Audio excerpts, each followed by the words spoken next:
میرے اور آپ کے آقا و مولا نے ارشاد فرمایا، میں تمہارے اندر دو بھاری چیزیں چھوڑ کے جا رہا ہوں، تمہیں لاوارث نہیں چھوڑ کے جا رہا۔ یہ امت تنکا تنکا کر کے جوڑی، اور اب حضور کے وصال کے بعد کیا امت بکھر جائے گی؟ کہا نہیں، ایسا نہیں ہے۔ انا تارکن فیکم الثقلین، میں تمہارے اندر دو بھاری اور وزنی چیزیں چھوڑ کے جا رہا ہوں، جن چیزوں کو میرے حضور علیہ السلام بھی وزنی کہیں، وہ کتنی وزنی ہوں گی؟ اولہما کتاب اللہ، ان میں سے پہلی چیز اللہ کی کتاب قرآن مجید، فیہ الہدی والنور فخذوا بکتاب اللہ واستمسکوا بہ، اس میں ہدایت ہے، اس میں روشنی ہے، اس میں اجالا ہے۔ فخذوا بکتاب اللہ، اللہ کی کتاب کو پکڑ لو، واستمسکوا، اور اس سے تمسک اختیار کر لو، مضبوطی سے چمٹ جاؤ اس کے ساتھ، تم نہیں گمراہ ہوگے اگر تم قرآن سے جڑے رہے۔ پھر ارشاد فرمایا وَإِتْرَتِي أَهْلُ بَيْتِي، اور میں اپنے اہل بیت کی صورت میں تمہیں دوسری بھاری چیز دے کے جا رہا ہوں، اور نصیحت کرتے ہوئے فرمایا اذکرکم اللہ فی اہل بیتی، اذکرکم اللہ فی اہل بیتی، اذکرکم اللہ فی اہل بیت، میں اپنے اہل بیت کے بارے تمہیں اللہ سے ڈراتا ہوں۔ ایک بار نہیں، دو بار نہیں، 3 بار فرمایا۔ پہلے ان دو کو الگ کر کے مخصوص کیا، یہ کافی تھا۔ ان کو بھاری کہا، اس سے اہمیت کو 4 چاند لگ گئے، اور پھر اذکرکم اللہ، اذکرکم اللہ، اذکرکم اللہ، ایک مرتبہ کہہ دینا کافی تھا، یہ تیسری اہمیت تھی، لیکن 3 مرتبہ کہہ کے کس احتیاط کے مرتبے پہ رکھا اہل بیت کو کہ کہیں تمہاری زبان معمولی سی لغزش بھی نہ کھا جائے، دیکھنا کہ میری اطرت کون ہے، ان کو نسبت کس سے ہے۔ ان دو کے دامن کو مضبوطی سے پکڑ لو، میں محمد ضمانت دیتا ہوں کہ تم کبھی بھی گمراہ نہیں ہو، لن تضلوا بعدی ابدا، تم کبھی بھی گمراہ نہیں ہو سکتے۔ میرے تو حضور نے ضمانت دی تھی کہ تم کبھی بھی گمراہ نہیں ہوگے، اور یہ امت 72-73 فرقوں میں بٹ گئی۔ حضور نے تو کہا تھا تم کبھی بھی گمراہ نہیں ہوگے، تو یہ 72 اور 73 فرقوں میں کیسے بٹ گئے؟ تو حضور نے ضمانت اس شرط پہ دی تھی کہ ان 2 چیزوں کو مضبوطی سے تھام لو، تم کبھی بھی گمراہ نہیں ہوگے۔ تو گمراہی اس لیے ہوئی، کسی نے قرآن کو چھوڑا، کسی نے اہل بیت کے دامن کو چھوڑا، کسی نے قرآن پکڑ کے دہائی دی لیکن اہل بیت کا بغض سینے میں پلتا رہا، اور کسی نے اہل بیت کے نام کا جھنڈا تو اٹھایا لیکن قرآن کو چھوڑ دیا، قرآن کو ترک کر دیا، اس کے پارے بھی پورے نہ مانے، گمراہ ہو گیا۔ اسے مبارک ہو جس کے ایک ہاتھ میں قرآن ہے، ایک ہاتھ میں اہل بیت نبوت کا دامن ہے۔ دونوں کو مضبوطی سے تھام لوگے، کبھی بھی گمراہ نہیں ہوگے۔ قرآن تھیوری ہے اسلام کی، اور اہل بیت نبوت پریکٹیکل ہے، عملی مشق ہے۔ دوسری بات ارشاد فرمائی، میرے اہل بیت کی مثال حضرت نوح علیہ السلام کی کشتی کی طرح ہے، جو اس پہ سوار ہو گیا نجات پا گیا، جو پیچھے رہ گیا غرق ہو گیا۔ یہ نکلتا ہوا فتنوں کا پانی، گھروں سے فتنے، باہر سے فتنے، ممبر و محراب سے فتنے، سوشل میڈیا سے فتنے، الیکٹرانک میڈیا سے فتنے، درسگاہوں سے فتنے، دانشگاہوں سے فتنے، فتنے ہی فتنے نمودار ہو رہے ہوں گے۔ فتنوں کے سیلاب میں تمہارا ایمان، تمہارا دین، سب کچھ بہہ جائے گا، بچے گا وہی جو سفینہ آل مصطفیٰ میں بیٹھے گا۔ میری آل کی مثال حضرت نوح علیہ السلام کی کشتی پہ ہے۔ اب کنارے لگنے کا راستہ، کشتی میں تو بیٹھ گئے لیکن جانا کدھر ہے، ساحل کدھر ہے؟ تو کہا اصحابی کالنجوم فبأیہم اقتدیتم اہتدیتم، میرے صحابہ کی مثال ستاروں کی ہے، جس کے پیچھے لگو گے منزل مراد پا جاؤ گے، ساحل مراد تک پہنچو گے۔ کشتی میں بیٹھ گئے ہو، سلامتی ہے، نظر ستاروں پہ رکھو۔ جو ستاروں پہ نظر تو رکھتا ہے لیکن کشتی پہ نہیں بیٹھتا، اپنے بازوؤں پہ اعتماد کرتا ہے، مجھے نہیں ضرورت، تو وہ کتنی دیر اس سیلاب میں تیرے گا؟ کسی تیز تھپیڑے کی نظر ہو جائے گا، جاں گواہ بیٹھے گا، ایمان گواہ بیٹھے گا۔ اور جو کشتی میں تو بیٹھ جاتا ہے، کہتا مجھے ستاروں کی ضرورت نہیں ہے، تو وہ گھومتا رہے گا ان تھپیڑوں اور ان بھنوروں کے اندر، منزل مراد اس کو نصیب نہیں ہوگی۔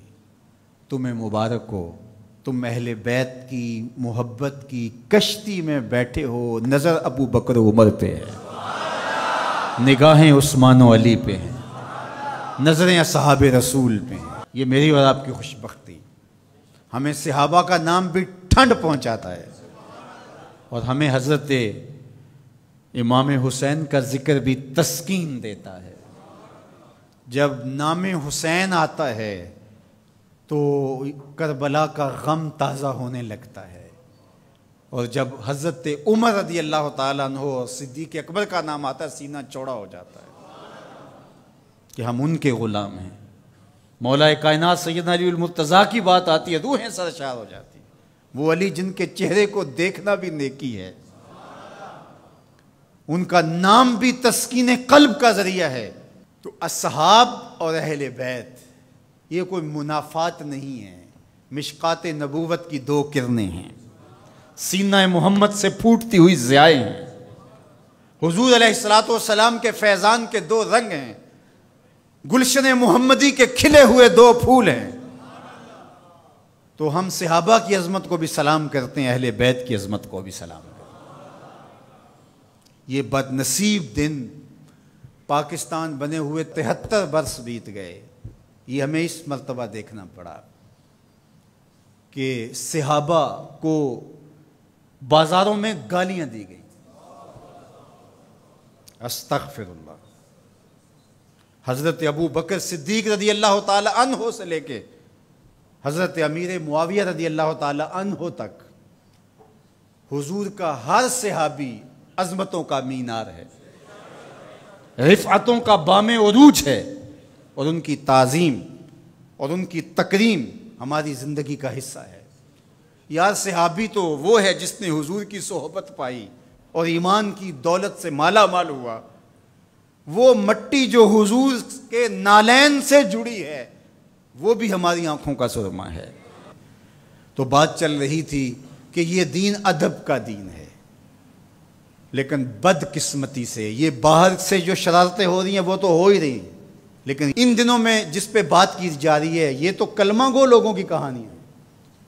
سیدنا صدیق اکبر رضی اللہ تعالی عنہ کی تکفیر کرنے والے بظاہر کلمہ نہیں پڑھتے، صحابہ کو ننگی گالیاں دینے والے کیا کلمہ گو نہیں ہیں؟ اور منبر پہ بیٹھ کے ایک طرف اسی اسلام آباد کے اندر حضرت سیدنا صدیق اکبر رضی اللہ تعالی عنہ کی تکفیر کی گئی، دوسری طرف اسی اسلام آباد کے اندر یزید کو حضرت یزید امیر المومنین کہا گیا اور اس کے قصیدے پڑھے گئے۔ یہ نہیں دنوں میں ہوا، یہ دو انتہائیں ہیں۔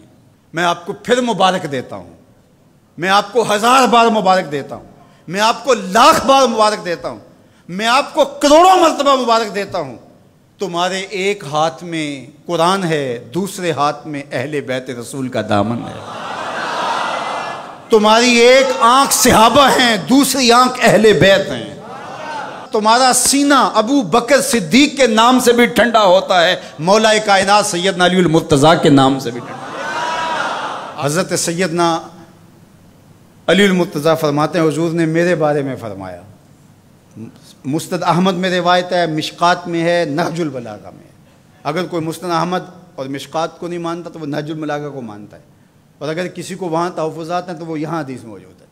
ان سب کتابوں میں، طرفین کی کتابوں میں یہ حدیثیں موجود ہیں۔ حضرت علی خود روایت کرتے ہیں حضور نے میرے بارے میں کہا تیری مثال حضرت عیسیٰ کی ہے۔ یہود نے ان پر تہمت لگائی، ان کی ماں پر تہمت لگائی اور ان کے قتل کے درپے ہوئے، ان سے بغض رکھا، اور عیسائیوں نے، نصارہ نے اتنا مانا کہ ان کو ابن اللہ کہہ دیا، اللہ کا بیٹا قرار دے دیا۔ اقانیم ثلاثہ میں سے ایک اقنوم کہا الوہیت مکمل ہی نہیں ہوتی جب تک یہ جز شامل نہیں ہوتا۔ تو کہا ایک بغض رکھ کے برباد ہوئے اور ایک مبالغہ کر کے برباد ہوئے۔ حضرت علی المرتضیٰ نے فرمایا کہ میرے بارے میرے آقا نے فرمایا یہلک فی رجلان محب مفرط و مبغض۔ علی تیرے معاملے میں آ کے 2 لوگ برباد ہوں گے، ایک محبت کر کے برباد ہوں گے، ایک بغض رکھ کے برباد ہوں گے۔ یہ ترازو ہے، اس پہ آپ اپنے آپ کو تول سکتے ہیں۔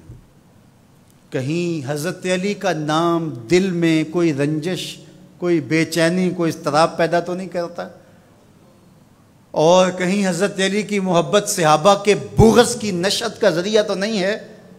حضرت علی کا نام لیں تو باقی اچھے ہی نہ لگیں؟